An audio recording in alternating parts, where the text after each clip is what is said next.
welcome back to Speak Up Las Cruces with Daisy Maldonado, Peter Goodman, Chris Faivre, and Sarah Smith. And we're going to talk about Realize Las Cruces, which is a big zoning change that the proponents say would give more flexibility to folks who own land in Las Cruces and would help with the shortage of low and medium income housing. And others say that it's a problem for single-family homeowners, that they would not be as secure in their restrictions on what else can be near them. We're joined by Chris Faivre, and you're the, Assistant Director of Development, is that?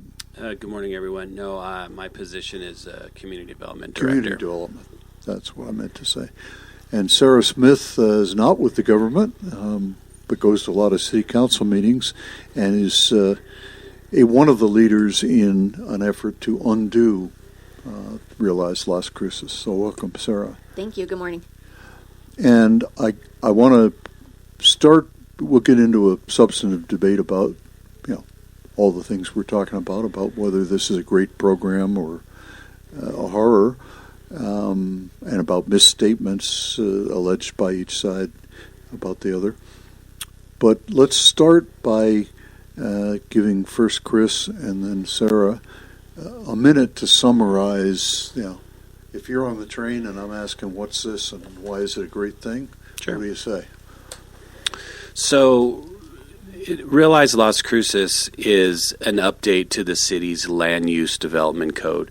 The last time the code was updated was 2001, so we're a little bit behind in how frequently you should be updating land use code as a municipal government. Maybe every 5 to 7 years you should look to make sure your code is keeping up with development trends and things that are necessary to move communities forward, in a smart growth format. So this has been a long time coming. The process is started, back in 2021. But basically, the idea is to grant developers more flexibility as it relates to developing both commercial and residential properties throughout the city, with the idea that some of these changes keep up with trends that we're seeing that ultimately impact the quality of life for both current residents and potential residents in the future. Sarah, what's wrong with that? Well, I think that it's great that they are trying to update the code. 20 years is a long time. I'm sure there are things that need to be updated. By no means am I anti-development.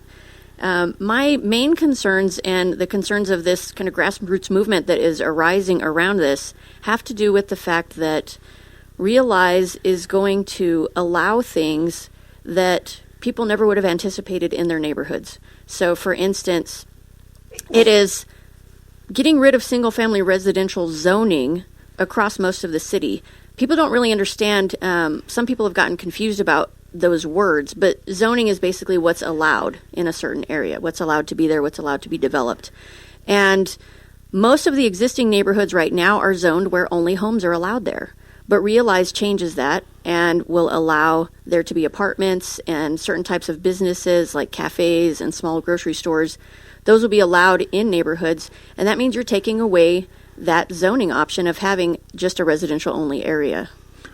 Let me ask each of you, did either of you make a misstatement of any major fact?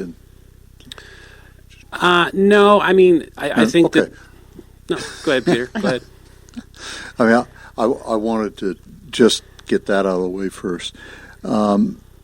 It sounds to me as if there are two major issues, and maybe you guys see more, but one is kind of a value question of how much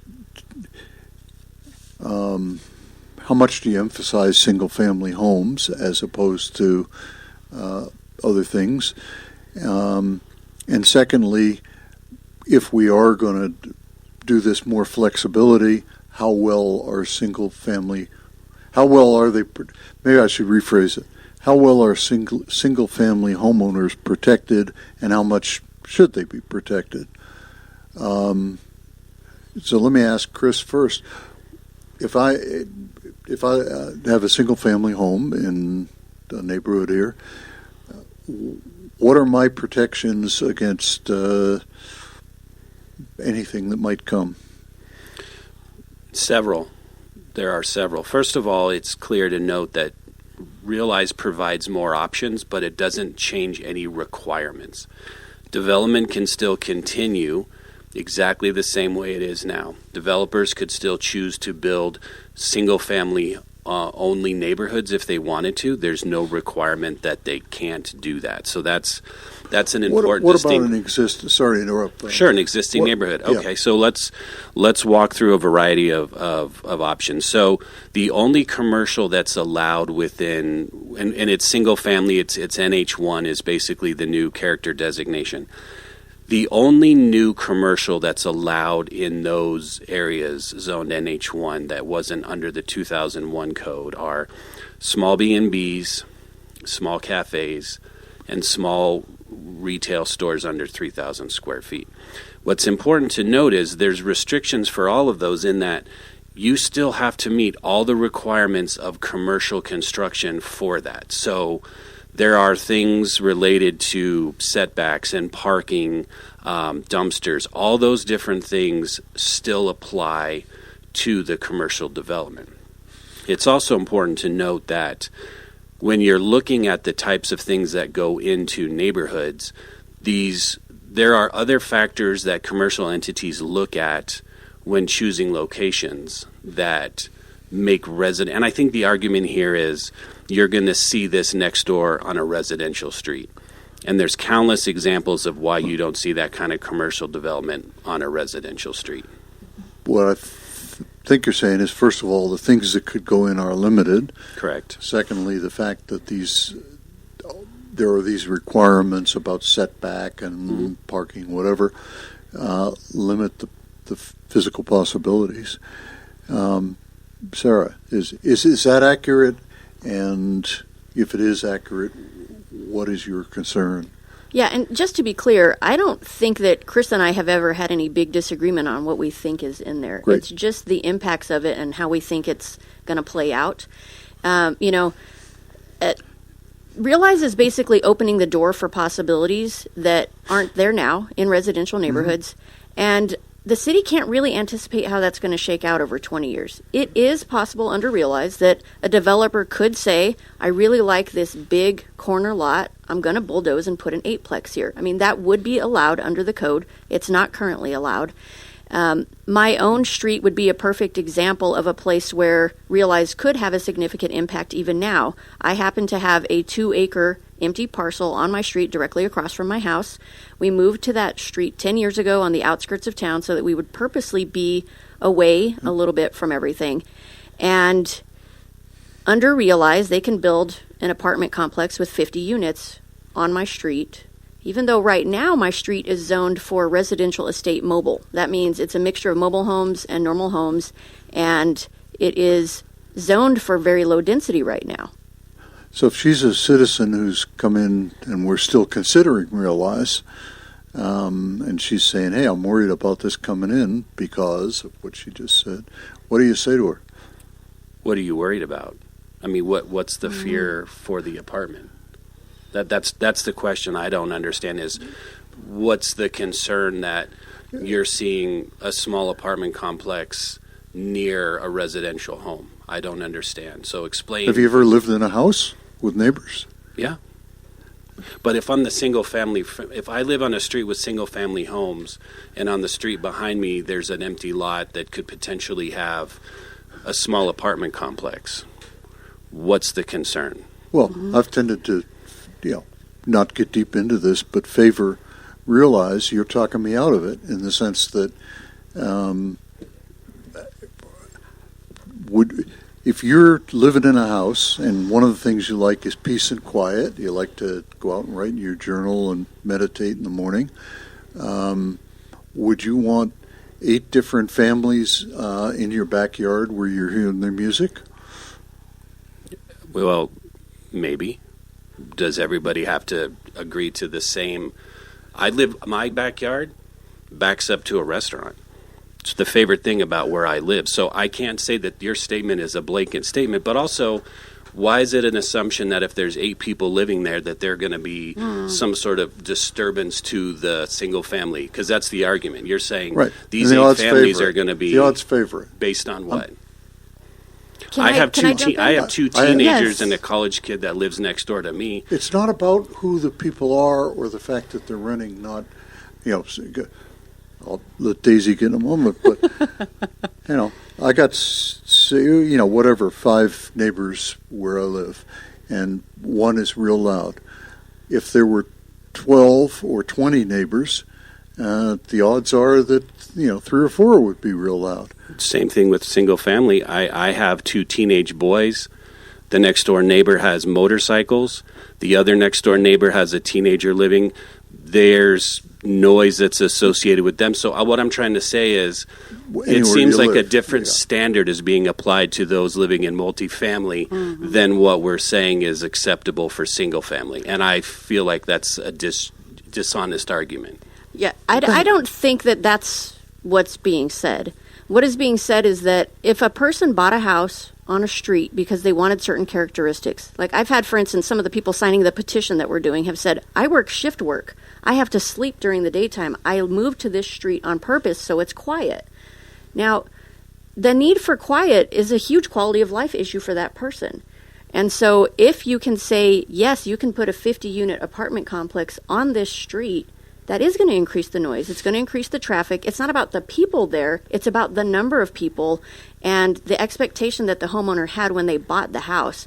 So one of the big problems that I see with Realize is that it's not protecting those existing areas.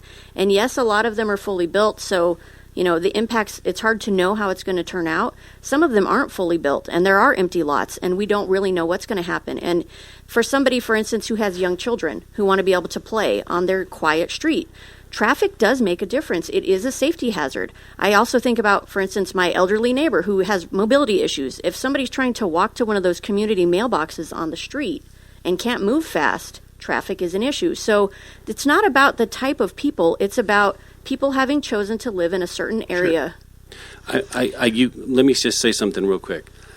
I'm glad you brought up traffic because statistically, multifamily has less trip count than single-family neighborhoods for 2 main reasons. One, typically less vehicles per household in multifamily, and 2, typically smaller households in multifamily.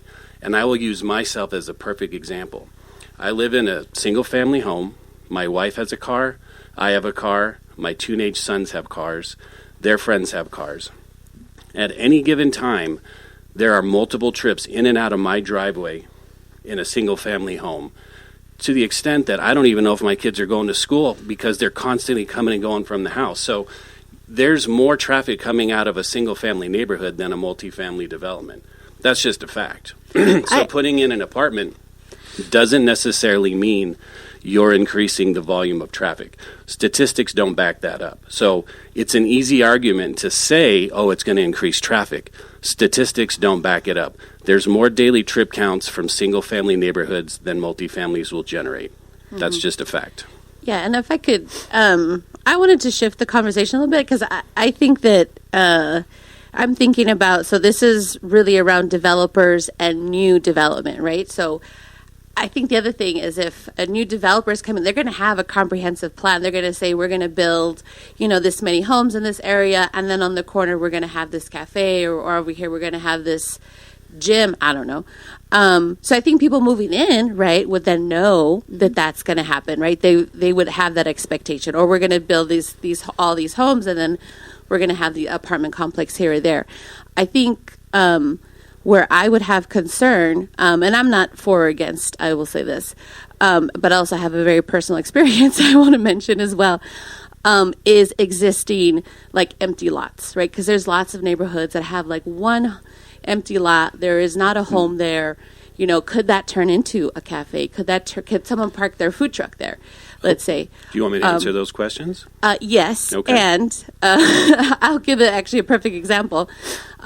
Because where I live, my neighbor decided that the large garage / storage area that he was going to turn into a motorcycle shop, which he did.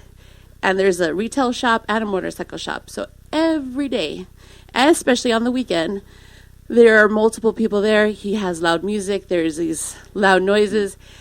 And this was before Realize, right? And so I was thinking, wow, this is really not what I wanted in my neighborhood. I'm like right next door. I'm like before 10 feet away. Realize. Yeah. Is that on a residential street? Yes, it is. So Yes. my first question is, give me your address after the show, and I'll send codes to see if they're currently violating. Well, the how does zoning he even right get there. a business? How is that even? Does he have a business Yes, license? yes, it's Okay, all- so all legit. I those looked are it up. things, and there's a process to work through to make sure, because you're talking about home occupancy, and home occupancy has very specific requirements, and if you're not following that, then there are issues there that need to be addressed. Right. The other question you have is a vacant lot, and this Right. is an example that I bring up all the time. My parents and I grew up on Cedardale. There was always a vacant lot at the other end of Cedardale for some reason. The whole street was built out. There was one lot that sat there for like 20 years. Your typical residential lot in a lot of these built out areas already is about 7,000 square feet. That's not enough space to do anything that meets those commercial requirements. You couldn't have the cafe because you would still have to have the parking requirements, because the parking requirements that were changed under Realize only impact the urban areas. They do not apply to the NH1 designation. So you would still have to have a specific number of parking spaces. When you have parking spaces, you have to have a backup aisle, 24 feet. So you still have to have parking spaces and room for a backup aisle. So you start factoring in all those commercial standards that I talked about at the beginning, and very quickly it becomes obvious that there's safeguards in place that do not allow that kind of commercial development on a residential street. Well, That's why when you visit other communities, when you drive down those residential streets, even if they're mixed use, the houses, it's only residential houses on those streets. I was just going to say, yes, the lot size is going to affect what could go there, but you're basically saying you couldn't have the maximum retail size of 3,000 square foot there because you wouldn't have enough space for the parking. But someone could build a smaller cafe or smaller retail and still have some space for parking. Yes, it would be smaller because the lot is smaller, but I want to make sure that we're not saying this could never happen, because I don't think that that's true. And again, the real concern is the existing neighborhoods. And I thought I'd like, if we have time, I'd like to get into the idea of whether a mixed neighborhood where maybe there is a cafe or small grocery is a great way of living. But one of the reasons I ended up, I'm writing a column, it's pretty well written. Saturday I heard, ran into one of your signature gatherers, and I think it was not a paid guy. Nobody's paid. Right, okay. The last situation we had with recall, they had hourly paid, and this guy seemed to be a genuinely aggrieved citizen. But I'm going to tell you two things he basically said, not exact quote, and say, is that true? And if it's not true, ask you whether you caution people not to say stuff like this. But one was, now they could put a McDonald's in right next door to you in a single-family neighborhood without anything more, or maybe he said without any permit. Chris is shaking his head. Would you agree that that's overstating the case, that's inaccurate? Yeah, I'm assuming that what he meant was they don't have to have a special use permit to do some sort of a restaurant, which is true. Chris? Okay, so this is a great example too. So let's stick with McDonald's. If McDonald's is looking to build a new location, the first thing they're going to do, and this goes for any national, business that's looking to go in, what's the trip count? What's the daily traffic count within a quarter mile? large fast food, typically 16 to 20,000 cars in a quarter mile per day. If you're going to get down to something like a dollar store, now you're looking at around 12 to 15,000 trips per day. If you're getting down to something like a Starbucks, you're looking at 6 to 10,000 trips per day. That's why you don't see that kind of development on a residential street or in a residential neighborhood, because they don't generate that kind of traffic. So right off the bat, commercial development is not going to happen on those residential streets because corporate will not allow it. Second of all, going back to the McDonald's example, there's not enough square footage on a lot to do something like that. It's just not possible to incorporate that into a footprint the size of an existing neighborhood. Even if you're building what a brand new... What if I got two adjacent empty lots? You still are restricted by the size. You can't build a size of a McDonald's on those lots. But so you could do like a Nessa's. Sure. So you could build a small cafe on a small lot. Again, if you meet all the other requirements that go along, right? You still have to have parking. Is a great example. Yeah. You still have to have room for the dumpsters. You still have to have room. So if it's a restaurant, utilities is going to require you to have a dumpster where they drive in, pick it up, and take it away. You can't have a roll-off. They have requirements as to how big the street needs to be so they can get their truck in to dump it. So if you don't meet those requirements, they're not going to allow you to build that development. So that's why there's all these little safety check marks in place to keep that from happening. The other question, the other thing he said that disturbed me quite a bit was, though, they just jammed this down our throat without asking us.